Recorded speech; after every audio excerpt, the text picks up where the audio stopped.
The year was 1939, and the world was beginning to burn as Nazi Germany marched across Europe. The United States looked toward the horizon, knowing that the inevitable tide of war would eventually reach its shores. But inside the borders of the land of the free, a different kind of battle was being fought, a battle against the deeply entrenched walls of Jim Crow. At this time, the United States military was strictly segregated, the prevailing belief among top brass in Washington, backed by a pseudo-scientific 1925 war college study, was that black men lacked the intelligence, courage, and coordination to operate complex machinery, let alone fly the most advanced fighter planes in the world. The sky, they said, was a place for white men. Black men were relegated to service roles, cooks, laborers, and janitors. But a generation of young black men, inspired by pioneers like Bessie Coleman and the Black Eagle of Harlem, Hubert Julian, refused to accept a ceiling made of clouds. They didn't just want to serve. They wanted to fly.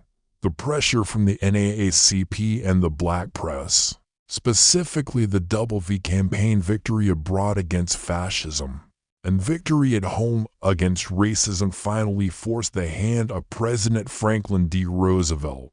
In 1941, the Tuskegee experiment was born. It was designed to fail. It was an experiment meant to prove that black men couldn't handle the pressure of the cockpit. They were sent to the heart of the South, to Tuskegee, Alabama, where the heat of the sun was only matched by the heat of racial tension. They arrived at Moton Field with nothing but a dream and the weight of an entire race on their shoulders. These were the best and the brightest college graduates, athletes, and intellectuals, under the command of Captain Benjamin O. Davis, Jr., a West Point graduate who had been silenced by his white peers for 4 years. The cadets began a training regimen that was twice as hard as any white flight school. They knew that one mistake wouldn't just cost them their wings. It would confirm every stereotype held by their detractors. The training was grueling. They mastered the PT-17 Stearman, moving up to the AT-6 Texan. They learned navigation, meteorology, and aerial gunnery. The mechanics, the Earthbound Angels, worked tirelessly in the red clay of Alabama to keep the planes airworthy. When First Lady Eleanor Roosevelt visited Tuskegee and insisted on taking a flight with Chief Instructor C. Alfred Chief Anderson, the photo of them in the air together sent shockwaves through the country. It was a silent, soaring protest. If the First Lady trusted a black pilot with her life, why didn't the Army Air Corps? By 1943, the 99th Pursuit Squadron was finally deployed to North Africa. But even in the combat zone, they were sidelined. They were given hand-me-down P-40 Warhawks, planes that were slower and less maneuverable than the German Messerschmitts. They were assigned coastal patrol and ground attack missions tasks that didn't allow them to prove their worth in the dogfights they had trained for. White commanders complained that the 99th lacked aggressiveness. The turning point came over the skies of Sicily and Anzio. The 99th began racking up kills. They weren't just surviving, they were winning. When they joined the 332nd Fighter Group, forming the largest all-black flight wing in history, they traded their P-40s for the P-47 Thunderbolt and eventually the legendary P-51 Mustang. It was here that they made a decision that would change the course of the air war. They painted the tails of their Mustangs a bright, defiant red. They wanted the enemy to know who was coming, and they wanted the American bombers they were protecting to know that the Red Tail Angels were on the job. The transition from the P-40 to the P-51 Mustang wasn't just an upgrade in machinery. It was the birth of a legend. The Mustang was a Cadillac of the skies, a long-range escort fighter that could finally stay with the heavy bombers all the way to Berlin and back. But for the men of the 332nd, the mission was different than it was for other fighter groups. Many white pilots abandoned their bomber babies to go hunting for German kills, to inflate their own scores, not the Red Tails. Under the strict orders of Colonel Benjamin O. Davis, Jr., their job was to stay glued to the bombers if a German fighter appeared. They didn't chase it into the clouds for glory. They drove it away and returned to the formation. This discipline created a phenomenon in the 15th Air Force, white bomber crews, many of whom came from the segregated South and held deep-seated prejudices, began to notice a pattern. When the fighters with the red-painted tails were overhead, the German Messerschmitt stayed at a distance. The Schwarzwagelmenschen, the Blackbirdmen, as the Germans called them, were becoming the most feared escort group in the Mediterranean theater. The myth of the unbeatable Luftwaffe began to crumble against the disciplined fire of the 332nd. On missions over the Ploesti oil fields and the industrial heart of the Third Reich, the Red Tails proved that the color of a pilot's skin had nothing to do with the steadiness of his hand on the trigger. March 24, 1945, remains one of the most significant dates in aerial warfare history.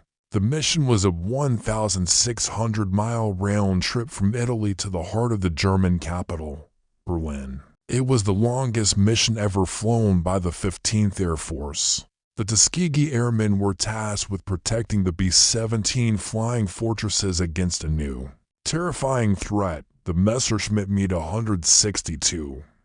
This was the world's first operational jet fighter, a machine so fast it made the propeller-driven Mustangs look like they were standing still.